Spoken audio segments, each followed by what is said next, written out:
আসসালামু আলাইকুম রহমতুল্লাহ বারাকাত। তো গতকালকে আমি ডালিম বাগানে কাজ করার টাইমে আমার আঙ্গুলে একটা কাঁটা ঢোকে। কাঁটাটা এতটা ভিতরে চলে গেছে যে আপনার হাত দিতে ঢুকে গেছে। পরে আমার দ্বারা বাইর করা সম্ভব হয় নাই। তো আমি আনোয়ার ভাইয়ের কাছে গেলাম। আনোয়ার ভাই কীভাবে বাইর করলো চলেন ভিডিওটা দেখে আসি। কাড়ি বার করবো।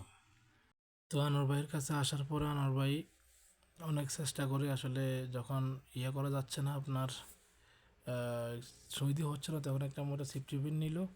সিফটিপিন নেওয়ার পরে উনি ব্লেড দিয়ে হালকা মনে কাটছে, যার কারণে আমি দেখি নাই, এতটা ব্যথা পাইতেছি যে ওইদিকে আমি তাকাতে পারি না। আর উনি আমার তাকাতে দেয় নাই যে আপনি এদিকে তাকায়েন না। পরে আমি তাকাই নাই, তো উনি আসলে শন নিল, তারপরে একটা মোটা সিফটিপিন নিল, নিয়ে অনেক খোঁচাখুচি করার পরে কাঁটাটা বাইর করলো আলহামদুলিল্লাহ। তবে যদি বাইর না করা হতো তাহলে আমার অনেক ক্ষতি হইতো, কারণ ডালিমের কাঁটা অনেক বিষাক্ত। আর এই কাঁটা যদি হাড্ডির সাথে হাড্ডিতে ঢোকার কারণে যদি না বাইর করা হতো তাহলে আসলে পরে আঙ্গুলে অনেক সমস্যা দেখা দিত। তা আলহামদুলিল্লাহ আসলে আনোয়ার ভাই বাইর করলো। প্রায় আপনার 1-1.5 ঘন্টা চেষ্টা করার পরে বাইর হয়েছে। পরে আনোয়ার ভাই আপনার ব্লাড বাইর হইতেছে অনেক, ইমিডিয়েটলি কস্টিপ দিয়ে ব্যান্ডেজ করে দিল যাতে ব্লাড বাইর না হয়।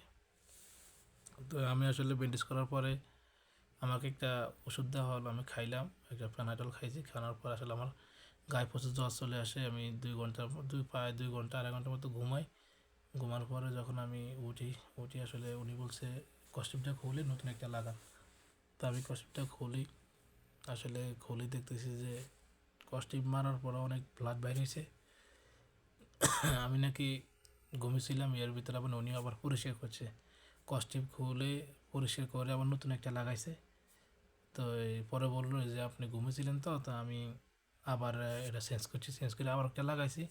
তো দেখেন চেঞ্জ করার পরে এটার মধ্যে অনেক ব্লাড বাইর হয়েছে। তো যত ব্লাড বাইর হোক আলহামদুলিল্লাহ, কাঁটাটা আসলে আনোয়ার ভাই অনেক কষ্ট করে খুলছে। আনোয়ার ভাইকে অনেক ধন্যবাদ।